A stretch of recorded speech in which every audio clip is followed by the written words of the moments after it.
Hi everyone, welcome to our YouTube channel English Teaching by Uday Sir. Today we are going to read SCRT book Panorama First Class 9 Chapter 2.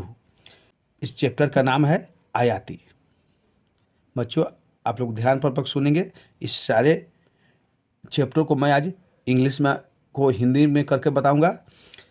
This story from the Mahabharata has been taken from spiritual stories of India, compiled and edited by Chaman Lal and published by Publication Division, Ministry of Information and Broadcasting, Government of India।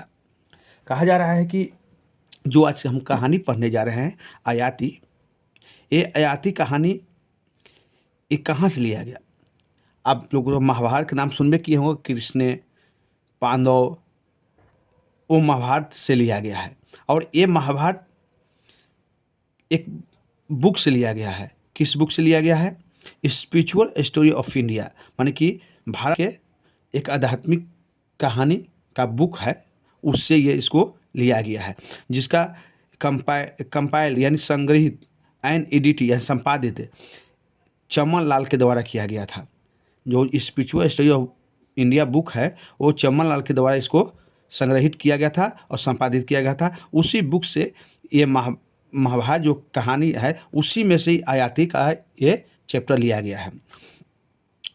Published by, माने इसको जो publish किया गया था वो publication division, ministry of information and broadcasting, government of India. ये भारत सरकार के जो पब्लिकेशन मंत्रालय जो है, इंफॉर्मेशन है ना, सूचना और प्रसारण मंत्रालय के द्वारा ये लिया गया है। The story has been rendered in English, और इस कहानी का जो ट्रांसलेट किया गया इंग्लिश में ऑन बाय सी राजगोपारी, वो राजगोपालाचारी के द्वारा इसको इंग्लिश में ट्रांसलेट किया गया है। रेंडर माने ट्रांसलेट करना। सी राजगोपाली माने चक्रवर्ती राजगोपालाचारी। ये क्या थे? चक्रवर्ती राजगोपाली अंग्रेजी शासक के अंतिम जनरल गवर्नर थे। ये भारत में जन्मे पहले से थे जो अंग्रेजी शासक में अंतिम जनरल गवर्नर बने थे। अब यहाँ बात करते हैं आयाती कहानी की बात। Emperor Yayati was one of the ancestor of the Pandava. कहा कि जो राजा ययाति थे, सम्राट ययाति थे, वो पांडव के पूर्वजों में से एक थे। He had never non defeat. Defeat means हारना, नेवर मीन्स कभी नहीं, नॉन माने जाना। क्योंकि जो आयाति ही किसके लिए प्रयोग हुआ? ययाति के लिए, है ना, क्योंकि यहाँ पर नाउन पहले प्रयोग हो गया है आयाति के रूप में, अब उसी का प्रोनाउन यहाँ है ही। तो he had never non defeat, क्योंकि वह कभी नहीं हारना जाना, माने कि आयाति कभी नहीं हारते थे, वो कभी अपने जीवन में हारना नहीं जाना सीखा। He follow the dictates of the shastras. वो शास्त्रों का अनुसरण करते थे, शास्त्रों में लिखी हुई बातों को अनुसरण करते थे। अडोर द गॉड्स, अब देवी देवताओं को वो पूजा भी करते थे। Venerated his ancestor with intense devotion. अब कह रहे हैं इंटेंस माने गहरी होता है, डिवोशन माने श्रद्धा, है ना। अब वेनरेटेड माने होता है कि सम्मान देना, क्योंकि वो अपनी पूर्वजों को बहुत गहरी श्रद्धा से आदर सम्मान देते थे। He became famous as a ruler devoted to the welfare of his subject. करें कि वो अपनी प्रजा के जन कल्याण के लिए समर्पित है। डिवोटेड माने समर्पित है ना। और इस कारण से वो क्या हो गया? वो एक अच्छे शासक रूप में फेमस, मशहूर हो गए। देखिए पैराग्राफ अब दूसरा देखते हैं।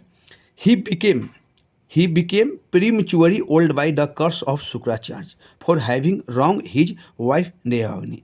करें कि वो अपनी पत्नी के साथ गलत करने के कारण शुक्राचार्य के श्राप से प्रीमेच्योर में समय से पहले, उस समय से पहले बूढ़े हो गए थे। मैंने अपनी पत्नी के साथ कुछ गलत व्यवहार किए जिसके चलते शुक्राचार्य उनको श्रापित कर दिया, जिससे आयाति क्या हुए? समय से पहले बूढ़े हो गए। In the words of the poet of the Mahabharata, करके अब महाभारत के कवि के शब्दों में हम जानेंगे। आयाति attend the old age which destroy beauty and brings on misery. कह रहे कि आयाति जो है अपने बुढ़े शरीर को प्राप्त किया, विच डिस्ट्रॉय ब्यूटी, जो क्या हुआ, सुंदरता को नष्ट कर दिया। डिस्ट्रॉय माने नष्ट करना, और ब्यूटी माने सुंदरता, सुंदरता का जो नष्ट हो गया। एंड ब्रिंग्स ऑन मिजरी, और दुख तकलीफ ला दिया।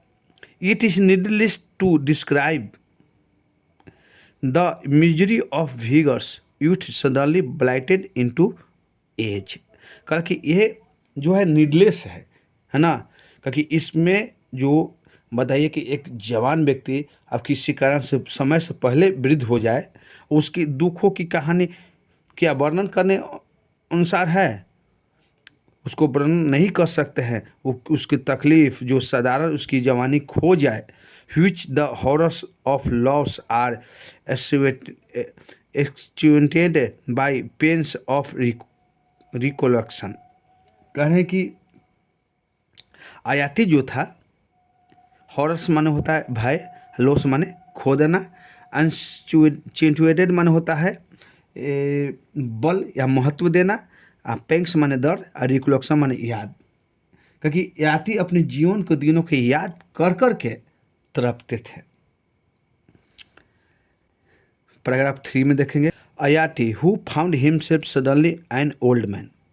आयाति जो अपने आप को अचानक एक वृद्ध रूप में पाया, was still hunted by the desire for sensual enjoyment. उसके मन में हमेशा इस बात को ख्याल रहता था, है ना, कि सेंसुअल एंजॉयमेंट माने किसके लिए, कि माने सेंसुअल माने कि यौन इच्छा के जो में उसका जो एंजॉयमेंट करने का जो थी था, वो उसकी इच्छा अभी भी माने कि उसको हमेशा मन में रहता था। ही हैड 5 ब्यूटीफुल सन। उसके 5 पुत्र थे, 5 सुंदर सुंदर पुत्र थे। ऑल वर्चुअस, और सभी गुणी थे। एंड अनकम्प्लिश्ड, और आज्ञाकारी थे, सदाचारी थे। Yayati called them and appealed piteously to their affection. Yayati उन्हें बुलाया और अपील किया। पिटियसली माने होता है एकदम दयापूर्वक है, टू देयर अफेक्शन, है ना, उन लोग को दयापूर्वक बुला कर अपील किया। The course of your grand father Shukracharya has made me unexpectedly and prematurely old. कहा कि जो आपके दादा हैं शुक्राचार्य ना, अनएक्सपेक्टेडली मन के अनचाहे और समय से पहले मुझको अपने श्राप से वृद्ध बना दिया। I have not had my feel of Joy of life.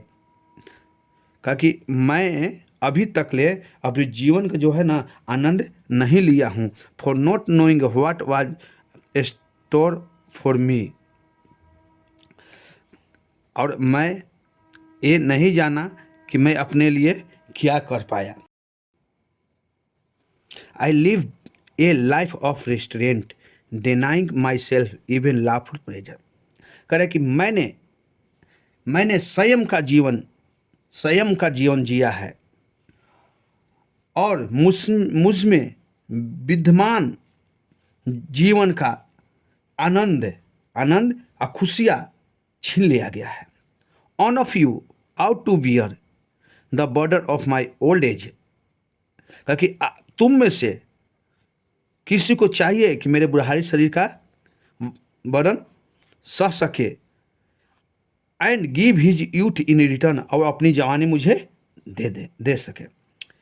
He who agree to he this and bestow his youth on me will be ruler of my kingdom. कि जो तुम में से जो भी सहमत है कि अपनी जवानी मुझे बिस्टो माने के बदले में प्रदान करना, कि अपनी जवानी मुझे देने को, वो हमारे साम्राज्य का शासक होगा। I desire to enjoy life in the full vigours of youth. ताकि मेरी इच्छा है कि मैं अपने जीवन को पूरे जोश के साथ और जवानी के साथ मैं जी सकूं। He first asked his eldest son to do his binding. उसने अपने सबसे बड़े, एल्डेस्ट माने सबसे बड़े, सन मीन्स पुत्र, अपने सबसे बड़े पुत्र से उन्होंने पहले कहा. डैट सन रिप्लाइड, और वो पुत्र ने उनको उत्तर दिया, O great king, O man and servant will mock at me if I were to take upon myself your old age. जब पिता ने अपने बड़े पुत्र से कहा कि तुम मेरे बुढ़ापे के ले लो और अपनी जवानी मुझे दे दो, तो वो बड़े पुत्र ने उत्तर दिया, ओ ग्रेट किंग, ओ महान राजा, कि ओ मैन और सर्वेंट विल मॉक एट मी, कहा कि ये जो हमारे महल के जो औरतें हैं और नौकर जो हैं वो हम पे क्या करें, मॉक माने मजाक उड़ाएंगे, वो हम पे मजाक उड़ाएंगे. If I all take upon myself your eld, अगर मैं तुम्हारे बूढ़े शरीर को ले लूँगा तो इस घर के, इस साम्राज्य के, इस महल के जितने भी औरत और नौकर चाकर जो हैं वो हम पर मजाक उड़ाएंगे. कैन नॉट डू सो, कहा कि मैं ऐसा नहीं कर सकता. Ask of my younger brothers who are dear to you then myself, कहा कि आप मेरे छोटे भाइयों से कहिए जो मुझसे वो कहीं ज़्यादा प्रिय है. पैराग्राफ 5 देखते हैं. When the second son was asked he gently refuse with the word, आकर जब उन्होंने अपने दूसरे पुत्र से कहा तो वह बहुत नम्रता से उसको इनकार कर दिया. रिफ्यूज माने इनकार किया, जेंटली माने नम्रता से, उसको नम्रता से इनकार कर दिया, यह कहकर कि father you ask me to take up old age which destroy not only strength and beauty but also as I see wisdom. कहा कि पिताजी आप हमको अपने बूढ़े शरीर को लेने के लिए कह रहे हैं जो केवल ताकत को नहीं, सुंदरता को नहीं, बल्कि वो बुद्धिमानी को भी नष्ट कर देता है. जब शरीर बूढ़ा हो जाता है तो उसकी बुद्धिमानी भी खत्म हो जाती है. I am not strong enough to do so, कहा कि मैं इतने मजबूत नहीं हूँ, मैं इतना मजबूत नहीं हूँ कि ये ऐसा कर सकूँ.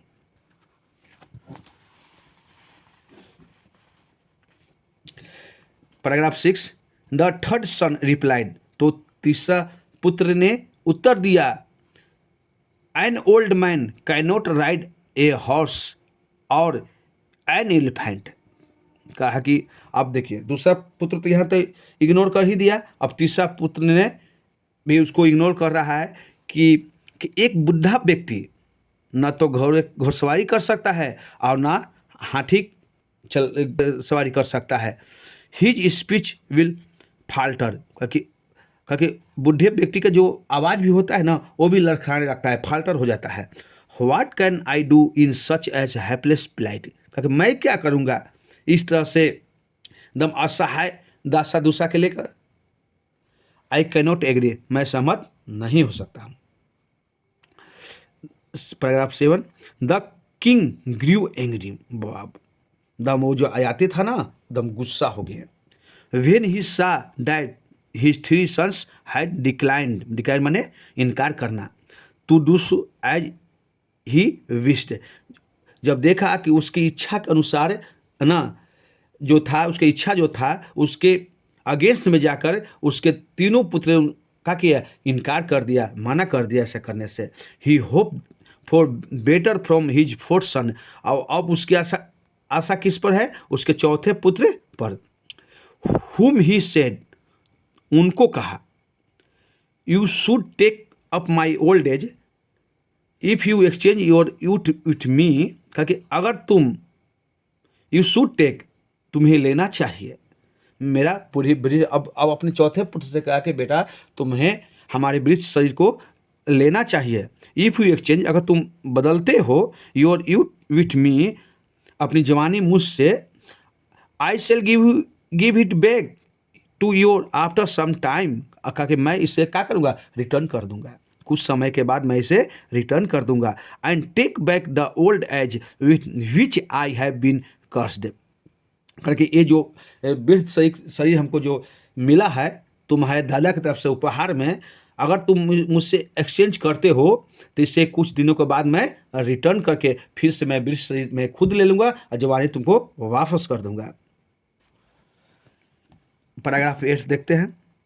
The four sons beg to be forgiven, और चौथा पुत्र क्षमा मांगते हुए, I this was I think he could by no means consent, कहने कि क्षमा मांगते हुए इसकी सहमति वो नहीं दिया।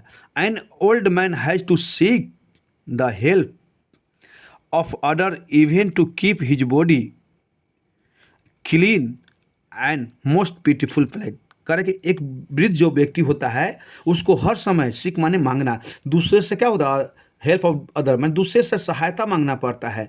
Even to keep his body clean, अपने शरीर को साफ करने के लिए भी। ये मोस्ट ब्यूटीफुल फ्लाई, ये बहुत क्या है, बहुत दयापूर्वक दशा हो जाएगी, दयनीय दशा हो जाएगी। नो नहीं, much as he loved his father he could not do it, कह रहे कि मैं अपने पिता से बहुत प्यार करता हूँ लेकिन मैं ऐसा नहीं कर सकता हूँ। Paragraph 9, Yayati was struck with sorrow, अब आयाती क्या हुआ, दम दुखों से भर गया। At the refusal of the four son, जब चौथा पुत्र उसे रिफ्यूज कर दिया, इनकार कर दिया, तो वो क्या हुआ, दम दुखों से दर्दों से भर गया। He pause for some time, वो कुछ समय तक ले दम स्थिर हो गया।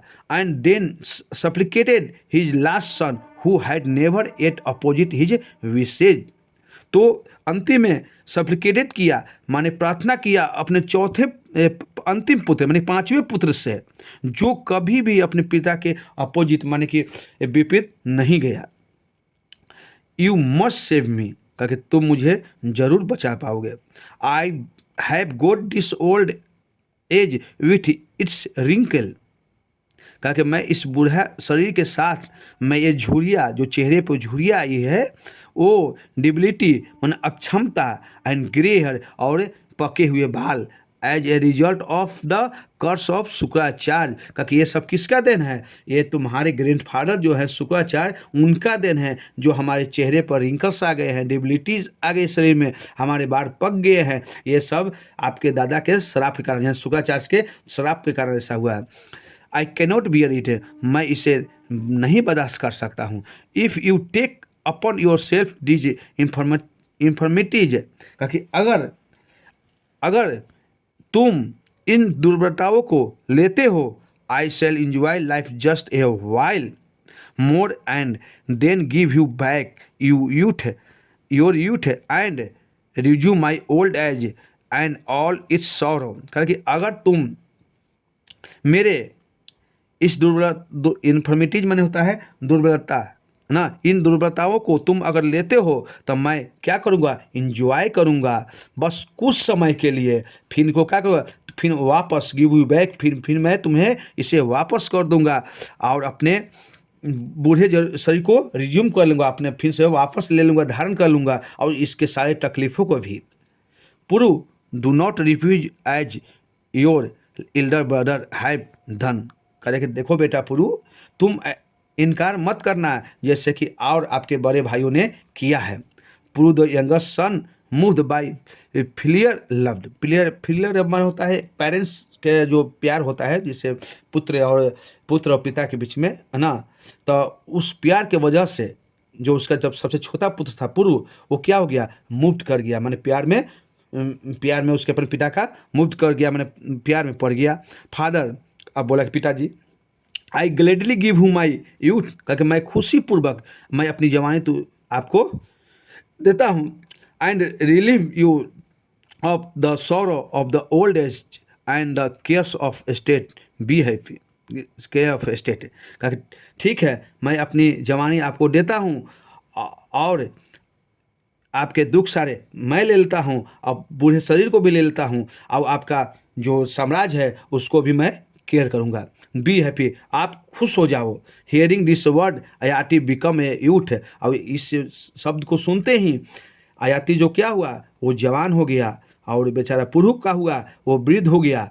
Puru who accepted the old age of his father rule the kingdom and acquired great renown. कि पुरु क्या हुआ, अपने पिताजी के वृद्ध शरीर को पा लिया और अपने पिता की तरह अपने राज में शासन करने लगा, और वो भी बड़ा ख्याति पाया। मैंने अपने अच्छे कामों के चलते अपने राज्य में वो एक तो फेमस रूरल बन गया। कौन? पुरु। अब पैराग्राफ 10 में देखेंगे, Yayati enjoy life for long and not satisfy. मतलब कि आयाती जो है ना बहुत लंबे समय तक अपने लाइफ को इंजॉय किया पुरु का जवानी लेकर, मगर नॉट सेटिस्फाइड, मगर वो संतुष्ट नहीं हुआ। Went later to garden of Kubera and spend many years with an apsara maiden. Maiden माने होता है कुंवारी, अप्सरा माने अप्सरा जो जानते कि वहाँ परियाँ होती है, अप्सरा माने परी। करे कि उसके बाद जब उसका आत्मा जो संतुष्ट नहीं हुआ इंजॉयमेंट से, तो फिर कहाँ गया? वो कुबेर के बगीचा में गया और वहाँ बहुत साल बिताए परियों के साथ, कुंवारी परियों के साथ बहुत साल वहाँ बिताए हैं। आफ्टर लॉन्ग ईयर्स, बहुत दिन सालों के बाद, Spain in when efforts. In when मान होता है बेकार, और एफर्ट्स मान होता है प्रयास। टू क्विंच डिजायर बाय इंडुलजेंस, इंडुलजेंस मतलब है भोग विलास। कि बहुत साल बिताने के बाद भी ये बेकार का प्रयास जो कर रहे थे अपने भोग विलास की जो प्यास को बुझाने के लिए, वो सारे बेकार चले गए। The truth down out on him return to Puru he said. और वो क्या किया, उसको समझ में आ गया। ट्रूथ डाउन आउट माने कि सच्चाई को समझ गया और अपने जो छोटे पुत्र पुरु था उसके पास आया। ही सेड, और कहा, dear son, sensual desire never quenched by indulgence. कहा कि प्रिय पुत्र, सेंसुअल डिजायर माने सेक्सुअल इच्छा जो होता है वो कभी भी भोग विलास से पूरा नहीं किया जा सकता है। Any more than fire is by pouring ghee in it. कहा कि ये क्या होता है, भोग विलास क्या होता है? ये आपको इच्छा को कभी भी आपको पूरा बुझाएगी नहीं, कम नहीं करेगी, और क्या करेगा, जैसे में घी में एक आग में घी डालने का काम करेगा। I had heard and read this, क्योंकि मैं इसे सुना था और पढ़ा था, but till now I had not realise, लेकिन अब तक मुझे ये एहसास नहीं था। No object of desire, corn, gold, cattle and women, nothing can ever satisfy the desire of man. कहे कि मनुष्य के इच्छा को कभी भी